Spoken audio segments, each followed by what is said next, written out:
We need to remember what it's not measuring. Okay, country one, Finland. When I was reading this book, I was amazed because to me, Finland has one of the most fascinating education systems in the world. Okay, first, we have the latest start date into school. This is common in a lot of Nordic countries. Children start school at age 7, compared to in England where they start often at age 5. And there's a really strong emphasis on play. To many of us, it might seem like common sense that if we want kids to succeed academically, we would want them to learn academics as early as possible. If we want them to be able to read amazingly, let's teach them to read from the age of 3 or 4 or 5. However, paradoxically, a lot of early age researchers have found that play and a whole child approach to education is the most essential thing you can do for kids of a really young age in order to get them to love learning. Researchers in Denmark found that a 1-year delay in the start of school dramatically reduced inattention and hyperactivity at age 7, but most importantly, this persisted to the age of 11. So we have evidence that there are beneficial long-term consequences for students when they start school later. What's essential here though is not that they start formal academic training at that age, but they do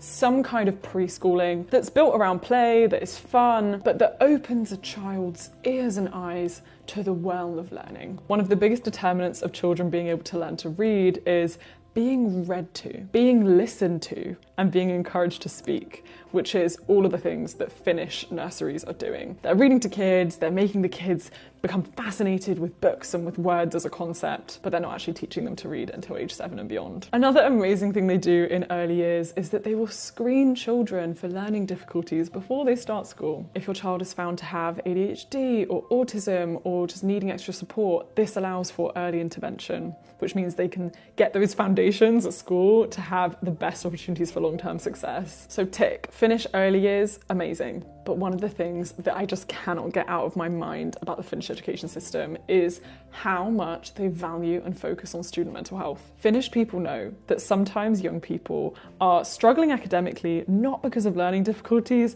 but because of social and mental health problems. We all know if we're going through a problem at home, if we're going through trouble in our romantic relationship, if we're lonely, if we don't have friends, if we're being bullied, if we don't have anyone to sit with at lunchtime, those things make us hate school and they make it very difficult to learn. Children's happiness is not this fun add-on to the school experience.